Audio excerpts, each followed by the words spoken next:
રાજકીય નેતાઓ પોતાના ભાષણમાં મોટા મોટા ખુલાસા કરતા હોય છે, પણ પોતાની બીમારીની માહિતી ક્યારેય ખુલીને જાહેર નથી કરતા અને તેને સિક્રેટ રાખે છે.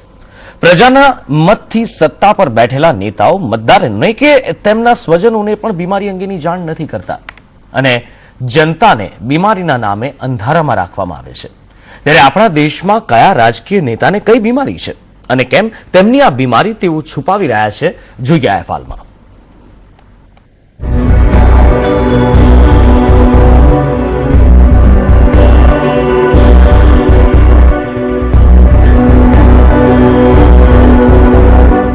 આપણા દેશમાં મોટા ભાગના રાજકીય નેતાઓ બીમારીથી પીડાય છે અને વિદેશોમાં જઈને છાની માની સારવાર કરાવી આવે છે, પરંતુ નેતાઓ પોતાની બીમારી ક્યારેય જાહેર કરવાનું વિચારતા નથી. આપણા નેતાઓની પાછળ ક્યારેક લોકલાડીલા જેવા ઉપનામો પ્રયોગ કરવામાં આવે છે, પણ આ લોકલાડીલા નેતાઓ પોતાના જ લોકો સાથે પોતાની બીમારી માટે જાળવે છે ટોપ સિક્રેટ. જયલલિતા, મુખ્યમંત્રી તામિલનાડુ. બીમારી કોઈ જાણકારી નહીં. તામિલનાડુના મુખ્યમંત્રી જયલલિતા છેલ્લા ઘણા મહિનાઓથી બીમારીથી ઝઝૂમી રહ્યા છે અને ચેન્નાઈની એપોલો હોસ્પિટલમાં સારવાર લઈ રહ્યા છે, પરંતુ જયલલિતાના ખાસ મનાતા લોકો કે તામિલનાડુના મંત્રીઓ પણ જયલલિતાની બીમારી વિશે હજુ સુધી જાણી શક્યા નથી. જયલલિતાના સ્વાસ્થ્ય સંબંધી માહિતી અને તેમની સારવાર વિશે એવું તો સસ્પેન્સ બનાવવામાં આવ્યું કે તેમની ભક્તિ કરતા તામિલનાડુના લોકો આજ સુધી એ નથી જાણી શક્યા કે અમ્મા આખરે કઈ બીમારીની સારવાર લઈ રહ્યા છે. અરવિંદ કેજરીવાલ, મુખ્યમંત્રી દિલ્હી. બીમારી ખાંસી અને ડાયાબિટીસ.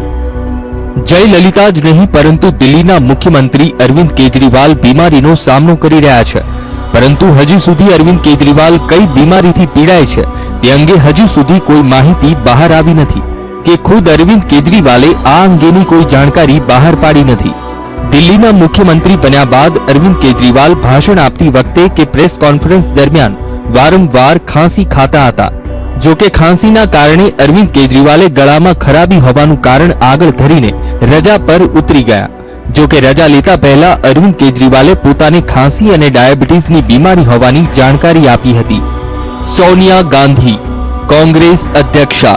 બીમારી કોઈ જાણકારી નથી. અરવિંદ કેજરીવાલ અને જયલલિતા જ નહીં પરંતુ કોંગ્રેસના રાષ્ટ્રીય અધ્યક્ષા સોનિયા ગાંધી પણ બીમારીથી ઝઝૂમી રહ્યા છે, પરંતુ સોનિયા ગાંધી કઈ બીમારીથી પીડાઈ રહ્યા છે તે અંગેની હજુ સુધી કોઈ પણ જાણકારી સામે આવી નથી. 2 મહિના પહેલા વારાણસીમાં એક રેલી દરમિયાન સોનિયા ગાંધીની તબિયત અચાનક ખરાબ થઈ ગઈ હતી, જેને કારણે તેમને તાત્કાલિક હોસ્પિટલમાં ખસેડાયા હતા, પરંતુ તેઓને કઈ બીમારી હતી તે અંગે હજુ સુધી કોઈ જાણકારી બહાર આવી નથી. આ ઉપરાંત સોનિયા ગાંધી 1 વર્ષ પહેલા પણ વિદેશમાં સર્જરી કરાવી આવ્યા છે, પરંતુ તેની હજી સુધી કોઈ માહિતી બહાર આવી નથી. પાર્ટીના આંતરિક સૂત્રો અને સોનિયા ગાંધીના નજીકના ગણાતા લોકો પણ તેમની અસલ બીમારીથી વાકેફ નથી, પરંતુ વારંવાર વિદેશમાં સારવાર માટે જતા હોવાની વાતો વિવિધ માધ્યમોમાં ચમકતી રહે છે. અટલ બિહારી વાજપેયી, પૂર્વ વડાપ્રધાન. બીમારી ઘૂંટણમાં દુખાવો. અન્ય બીમારી સસ્પેન્સ. પૂર્વ વડાપ્રધાન અટલ બિહારી વાજપેયી 2004ની લોકસભાની ચૂંટણી પહેલા જ અચાનક બીમાર પડ્યા હતા અને ત્યારબાદ તેઓ કઈ બીમારીથી ઝઝૂમી રહ્યા છે તે અંગેની હજી સુધી દેશના કોઈ નાગરિકને ખબર પડી નથી. અટલ બિહારી વાજપેયી જ્યારે વડાપ્રધાન હતા તે સમયે તેમના ઘૂંટણમાં દુખાવાની વાત સામે આવી હતી અને ત્યારબાદ તેમના ઘૂંટણની શસ્ત્રક્રિયા કરવામાં આવી હતી, પરંતુ અટલ બિહારી વાજપેયી ઘણા સમયથી પથારીવશ હોવાનું જાણવા મળે છે. પોતાના શાસનકાળ દરમિયાન લોકોના પ્રિય નેતાઓમાંના એક વાજપેયીજીને શું બીમારી છે તે આજ સુધી કોઈ જાણી નથી શક્યું. સુષ્મા સ્વરાજ, વિદેશ મંત્રી. બીમારી કિડની ખરાબ. આપણા દેશના નેતાઓ ભલે પોતાની બીમારીને સિક્રેટ રાખવા માંગતા હોય, પરંતુ વિદેશ મંત્રી સુષ્મા સ્વરાજ પોતાની બીમારીને છુપાવવા માંગતા નથી. સુષ્મા સ્વરાજ એકમાત્ર એવા નેતા છે જેમણે ટ્વીટ કરીને પોતાની બીમારીનો ખુલાસો કર્યો છે. સુષ્મા સ્વરાજે 16 નવેમ્બરના રોજ ટ્વીટ કરીને જણાવ્યું કે તેમની એક કિડની ખરાબ થઈ ગઈ છે અને તેના ટ્રાન્સપ્લાન્ટ માટે તેઓ એમ્સમાં સારવાર લઈ રહ્યા છે. આ વાત તેમની નિખાલસતાનો પણ પુરાવો આપે છે. બ્યુરો રિપોર્ટ, સંદેશ ન્યૂઝ.